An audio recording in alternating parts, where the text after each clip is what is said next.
Jadi semakin kita keluar dari jati diri, semakin akan banyak ketersekatan itu gitu.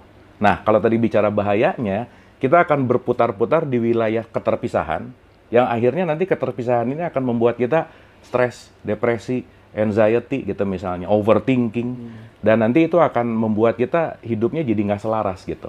Nah, jadi untuk awal dulu bahwa kenapa kita penting untuk mengenal jati diri, karena selama ini kita tertipu oleh sesuatu yang kita anggap itu diri kita gitu. Kita anggap bahwa diri kita adalah nama kita. Kita anggap bahwa diri kita adalah jabatan kita.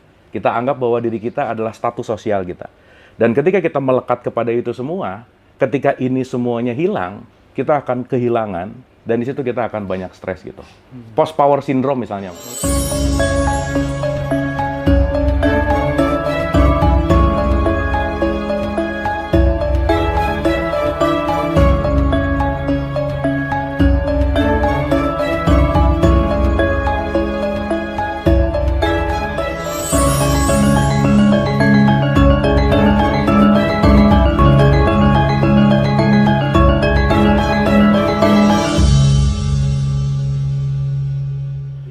Assalamualaikum Kang Abu. Waalaikumsalam warahmatullahi wabarakatuh. Terima kasih banyak sudah memenuhi undangan kami lagi. Wah. Karena banyak sahabat-sahabat di Ngaji Rasul yang keranjingan Abu Marlo gitu kan. Makasih nih Mas Hendra, aku dikasih waktu lagi untuk ngobrol di sini. Oke, Kang Abu. Kita langsung gas saja ya Kang Abu. Gaspol ya. Di berbagai macam jalan spiritual begitu Kang Abu ya. Ya. Pertama yang harus dilakukan itu biasanya kan mengenal diri sendiri gitu ya, mengenal jati diri gitu. Menurut Kang Abu kenapa selalu begitu, dan kira-kira apa bahayanya jika kemudian seseorang tidak mengenal diri sendiri gitu? Oke. Jadi mungkin kita bicara dalam konteks si jati diri dulu gitu ya. Nah, kita akan bicara dalam beberapa fase kali ya, Mas Hendra. Ini santai kan ya, pokoknya ya? Santai Mas. Nah, seperti biasa saya tuh nanya diundang jam berapa, tapi nggak pernah nanya selesai jam berapa gitu. Jadi ya udahlah. Oke. Mungkin kalau kita kaitkan karena ini dekat-dekat ke Ramadan kali ya. Di Ramadan itu sering dengar kata-kata kembali ke fitrah gitu. Nah, fitrah itu kan sebetulnya adalah kesejatian kita sebagai kita sesuatu yang benar-benar pure. Fitrah itu artinya murni kan. Nah, kalau kita melihat dalam beberapa perspektif, katakanlah saya mengambil satu kalimat dari Quran gitu ya, bahwa kesejatian kita kan sebetulnya adalah ruh gitu. Atau mungkin perspektif Western juga banyak yang sudah mengatakan bahwa kita ini sebetulnya adalah spiritual being yang lagi menjadi atau lagi belajar tentang human experience. Itu artinya kita ini makhluk spiritual yang sedang belajar menjadi manusia dalam perspektif ini gitu. Nah, jadi kalau kita mulai menyadari bahwa kalau kita bicara dalam kesejatian kita, nah kita ini adalah sang spiritual yang lagi dibungkus oleh banyak kulit lah gitu kira-kira. Nah, jadi nanti kalau yang paling dalamnya itu namanya ruh, di luar ruh itu nanti ada jiwa, di luar jiwa itu nanti ada jasad gitu. Nah, kenapa kita penting untuk mengenal jati diri? Karena kalau kita berputar-putar di wilayah jasad, kita akan banyak berputar-putar di wilayah topeng gitu. Karena mau nggak mau, begitu kita lahir, kita ini sudah dimasukkan program-program dari eksternal atau dari dunia luar gitu. Jadi lingkungan menginstal program ke kita yang akhirnya kita keluar dari kesejatian gitu. Makanya kita jadi punya identitas, Mas. Akhirnya, semakin kita keluar dari fitrah, semakin akan tersekat-sekat. Maka akhirnya nanti ketika tersekat, kita udah mulai tersekat dari mulai suku, bangsa, ras, agama, gitu loh, Mas. Akhirnya saya ngelihat Mas Hendra tuh, Mas Hendra orang mana, saya bisa merendahkan tuh gitu. Jadi semakin kita keluar dari jati diri, semakin akan banyak ketersekatan itu gitu. Nah, kalau tadi bicara bahayanya, kita akan berputar-putar di wilayah keterpisahan, yang akhirnya nanti keterpisahan ini akan membuat kita stres, depresi, anxiety gitu misalnya, overthinking, dan nanti itu akan membuat kita hidupnya jadi nggak selaras gitu.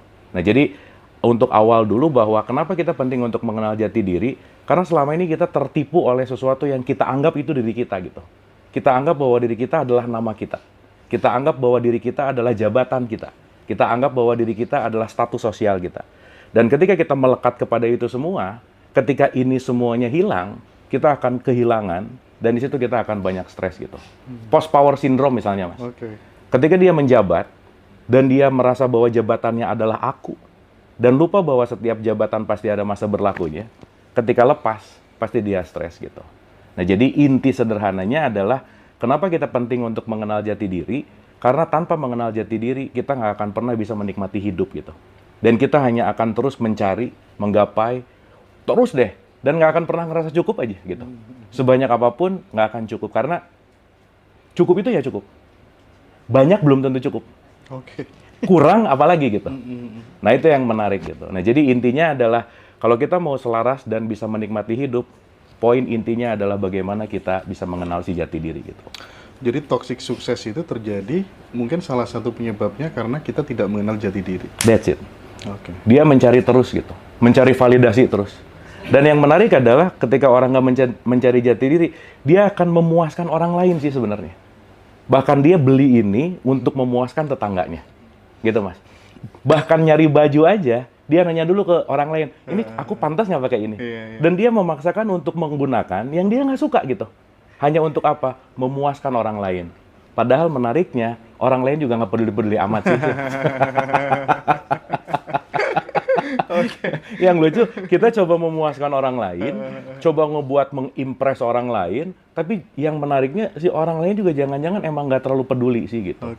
Itu sih. Nah, jati diri itu ada nggak cara paling mudah barangkali untuk supaya kemudian kita bisa menemukan jati diri itu gitu. Menurut Kang Abu gimana caranya? Sejauh ini cara paling mudahnya harus menderita dulu sih. Harus menderita dulu. Mas Hendra menemukan jati diri nggak mungkin nggak menderita, nggak mungkin. Tapi ada 3 sih, Mas. Kalau dalam perspektif tasawuf itu ada 1 ya. Mungkin ini kita pakai bahasa aslinya, the way of love, the way of knowledge, the way of suffering. Artinya apa? Jalan cinta, jalan pengetahuan, dan jalan penderitaan gitu. Nah, makanya 3-tiganya ini penting. Mungkin Mas Hendra pernah dengar gini deh. Kita nanti akan kedatangan Imam Mahdi. Iya kan? Imam Mahdi itu bukan apa langit dari datang, bukan. Imam Mahdi itu artinya knowledge. Yes. Karena dengan jalan knowledge, kita akan mendapatkan itu gitu. Pernah dengar nggak? Isa akan turun kembali. Iya. Itu kan bukan datang dari langit terus gondrong bawa, bukan gitu kan. Tapi Isa itu adalah cinta kasih. Ketika welas asih itu hadir, maka kita akan masuk ke dalam itu gitu. Maka ketika kedatangan Imam Mahdi dan Isa itu hadir, artinya saya punya knowledge, pengetahuan, saya punya welas asih, dan saya siap untuk menghadapi penderitaan gitu. Mantap. Isa sama Imam Mahdinya kan udah dikupas tuh. Iya. Nah, kalau bicara soal Isa nggak lengkap kalau tanpa Dajjal kan? Oh iya. Simpel Mas, Dajjal itu disebut mata satu. Seseorang yang ngelihat sebelah mata berarti merendahkan orang lain. Maka merendahkan orang lain itu adalah sifat Dajjal sebetulnya. Jadi kita nggak usah mikir-mikir yang jauh-jauh gimana gitu ya, karena sifat-sifat itu tanpa disadari ada di dalam diri kita gitu. Ketika kita memicingkan mata, ngelihat orang sebelah mata, ya saya lagi jadi Dajjal sebetulnya. Kenapa? Karena saya nggak ngelihat seutuhnya. Yang saya lihat hanya sebelah, sepotong sesuai dengan ekspektasi saya, sehingga ketika saya jauh dari dalam tanda petik itu adalah si fitrah tadi, maka yang saya lihat adalah keterpisahan gitu. Makanya ketika orang mengkafirkan orang lain, berarti dia lupa bahwa sebetulnya saya dan yang saya kafirkan itu adalah satu kesatuan yang sama kan. Cuman terhijab lah bahasanya oleh identitas gitu. Nah, akhirnya jadi saya melihat sebelah mata gitu. Gitu. Cinta, pengetahuan, penderitaan. Cinta, pengetahuan, penderitaan. Penderitaan ini dimaksudnya seperti apa? Penderitaan itu ketika kita udah kejeduk baru sadar punya kepala gitu. Gini Mas, ini kita ngomongin mayoritas ya. Mayoritas orang itu berubah ketika faktor eksternal membuat dan memaksa dia berubah.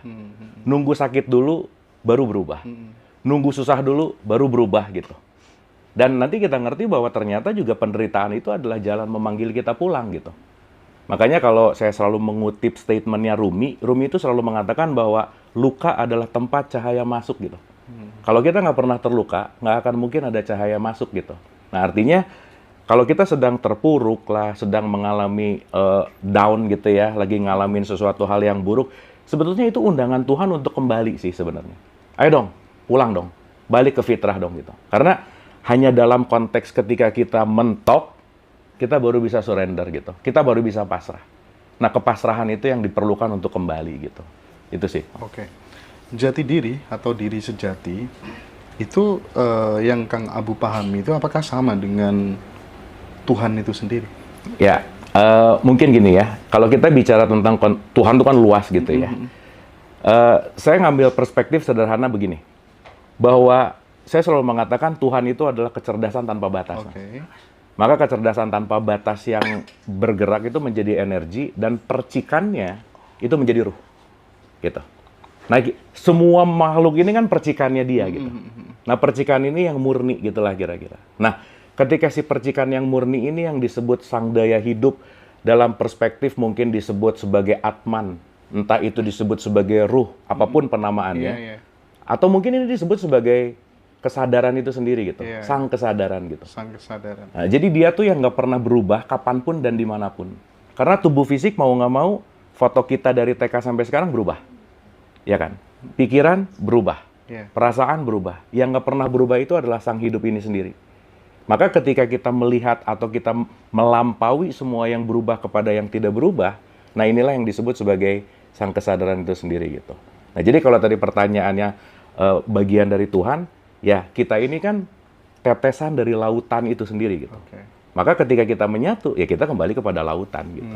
Itu sih. Gitu. Kesadaran sama rasa korelasinya apa, Kang? Gini, kesadaran itu, gini ya, bahasa kesadaran itu namanya rasa.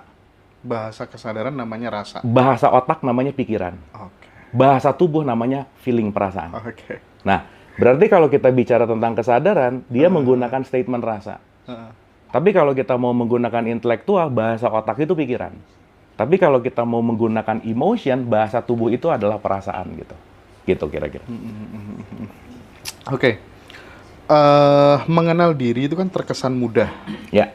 Karena sebenarnya kita sudah bersama diri kita sejak di dalam rahim sampai saat ini. Ya. Tapi kenyataannya memang sulit sekali. Ya kan? Makanya Kang Abu tadi bilang salah satunya lewat penderitaan tadi. Ya. Iya.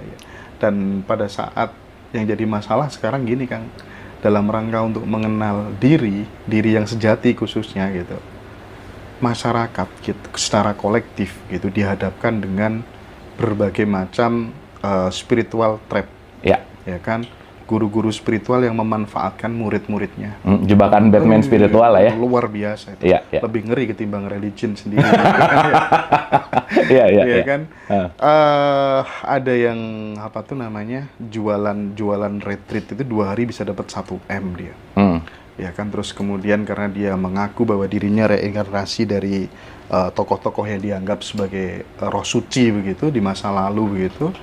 Dan kemudian ada yang kamu nggak boleh belajar di tempat selainku gitu, kecuali orang itu lebih tercerahkan daripada aku gitu. Bagaimana sih, Kang, fenomena ini kok bisa terjadi dan yang percaya kok juga nggak sedikit, dan itu orang-orang pinter juga pada percaya gitu. Gimana tuh, Kang? Ya, balik lagi kalau kita ngomongin struktur otak kita tuh hanya akan mengikuti sesuai dengan selera, itu nomor 1. Ya kan? Selera tuh nggak bisa dipaksa, Mas. Iya. Gitu. Oh iya, saya lupa mendisklaimer juga, Mas Hendra, selalu buat teman-teman ngaji Roso bahwa saya di sini tidak berusaha untuk meyakinkan sesuatu, dan saya di sini hanya sebagai sharing gitu ya, bukan mau mengajarkan, bukan mau memberikan kuliah, atau bukan mau ngasih wejangan gitu. Jadi yang selalu saya ulang-ulang bahwa jangan percaya-percaya amat juga omongan saya gitu. Karena poinnya adalah ini hanya ranah untuk bagaimana kita sama-sama bisa berkontemplasi gitu. Karena urusan percaya atau tidak nanti kembali kepada kesadarannya masing-masing gitu. Nah, saya kembali ke pertanyaan Mas Hendra tadi bahwa begini. Kenapa sih kita bareng sama diri sejati dari lahir tapi susah banget untuk kembali kepada diri sejati? Karena dari lahir sampai sekarang itu kita selalu memberikan lapisan-lapisan kepada diri sejati kita. Nah, saya kasih contoh sederhana gini, Mas. Begitu lahir, lapisan pertama adalah kamar kita. Jadi sekamar-kamar, langsung kita udah dilekatkan, diidentifikasikan bahwa ini kamarku, ini sofaku, ini TV-ku. Nah, udah tuh, mulai tuh. Udah ada identifikasi tuh. Jadi si diri sejatinya udah mulai ketutup tuh. Nah, bentaran lagi nanti dia masuk sekolah TK. Satu sekolahannya, ini temanku, ini sekolahku, ini dan lain-lain. Masuk SMP lebih luas, lebih luas, lebih luas, lebih luas gitu. Nah, maka dengan perluasan kita selama hidup, semakin kita teridentifikasi dengan apapun di luar diri kita, nah pelan-pelan kita sangat, sangat tersekat dengan sang diri sejati ini gitu. Makanya kan tanpa disadari ketika ada ku-nya nempel, itu akhirnya si diri sejatinya ketutup tuh. Nah, tertutup dalam bahasa Arab tercover atau kafir gitu. Jadi orang yang kafir itu adalah orang yang menutup jati diri dengan identitas gitu loh, Mas. Akhirnya identitasnya jadi penting banget gitu. Jadi ketika saya melekat kepada nama, maka ketika nama saya dijelekin, kok saya jadi sakit hati ya? Karena nama bukan saya. Mobil saya ketabrak, kok saya sakit hati ya? Padahal yang ketabrak mobilnya, kok saya yang nggak enak gitu. Nah, semakin banyak kemelekatan-kemelekatan ini, semakin ini tidak disadari gitu. Berarti kuncinya untuk menyadari ini apa? Kemelekatannya dilepasin satu-satu. Nah, semakin kemelekatannya dilepasin satu-satu, semakin diajarin untuk kamu tuh bukan namamu, kamu tuh bukan jabatanmu, kamu tuh bukan status sosialmu gitu. Nah, maka kenapa dalam tanda petik si penderitaan itu selalu menjadi jalan terbaik untuk menuju kepada diri sejati gitu. Itu sih, Mas. Poinnya ada di. Nah, balik ke guru tadi gitu ya. Nah, sekarang kan ya balik lagi ya, gimana ya bahasanya ya. Aduh, gini. Untuk ngomongin itu tuh menarik gitu ya. Kita tuh sangat terpapar oleh figur otoritas, Mas Hendra. Iya, benar. Mau nggak mau. Jadi kalau orang udah punya image dan punya figur otoritas mau nggak mau itu akan membuat kita menjadi amazed gitu. Apalagi dengan, maaf ya, mungkin masyarakat kita senang sekali dengan sesuatu yang bentuknya mystical misalnya. Dengan diiming-imingi cepat kaya misalnya, cepat tercerahkan, apa-apa gitulah. Jadi shortcut itu selalu menjadi jurus untuk masuk ke dalam sebuah, katakanlah, mau itu disebut perguruan atau apapun gitu ya kira-kira. Nah, akhirnya ketika kita terjebak untuk mencari sesuatu, terjebak untuk menuju sesuatu, dalam tanda petik itu kita bicara shortcut, nah itu biasanya yang menjadi jebakan Batman gitu. Dan ya saya selalu mengatakan gini, Mas, mungkin saya pinjam dari tradisi Christianity itu kalimatnya Imago Dei, the image of God. Guru itu bisa menjadi sosok sebagai quote and quote ya, dia ini adalah cahaya gitu. Dan kita harus ingat, Mas, guru itu artinya cahaya, bukan orangnya. Tapi cahaya yang dititipin di orangnya gitu. Nah, yang menarik ketika, ya namanya juga manusia ya, apapun itu gitu, manusia tetap masih punya ego gitu. Nah, bisa jadi mungkin orang ini asalnya cahaya yang disebarkan, tapi muridnya banyak, cahayanya ketutup nih. Gitu. Sehingga ketika muridnya, pengikutnya makin banyak, cahayanya jadi redup, yang penting dia memiliki komunitas, memiliki kekuatan yang akhirnya apa? Ya mengumpulkan massa gitu. Nah, yang menarik sekarang kalau ngomongin jebakan spiritual, ya memang menarik sih. Kenapa? Karena lucu gitu. Maaf ya, ada orang katakanlah di wilayah religion, sorry, saya udah ada di spiritual gitu. Tapi begitu masuk ke spiritual, katakanlah masuk ke tarekat, tapi lucunya, di mana intinya adalah tauhid atau bersatu, kok jadi ngerasa tarekat saya lebih baik dari tarekatnya dia gitu. Kan menarik gitu, Mas Hendra. Betul. Jadi sekarang pertanyaannya adalah, ini sebenarnya sama-sama aja sih dalam tanda petik permasalahannya. Cuman levelnya aja makin atas tuh makin tipis. Betul. Makin nggak kelihatan gitu. Jadi kalau di level syariat, yang berantem tuh cuman gara gini sama gini. Kelihatan tuh. Kunut nggak kunut, kelihatan. Makin kesini makin nggak kelihatan, Mas. Karena makin bicara dalam konteks mau ngomongin energi lah, mau ngomongin lebih apa. Tipis, ya? Lebih tipis banget gitu. Nah, makanya penting banget untuk berhati-hati dalam wilayah itu gitu. Tetapi apapun perjalanan kita ke level apapun, itu udah bagian dari kurikulum kita sih. Kita penting untuk melalui jalur itu gitu. Tapi jangan sampai terlena gitu. Karena maaf ya, saya selalu menggunakan analogi bahwa ketika orang terjebak dalam sebuah tarekat misalnya, atau dalam sebuah perkumpulan, itu kayak terjebak di rumah kaca, Mas.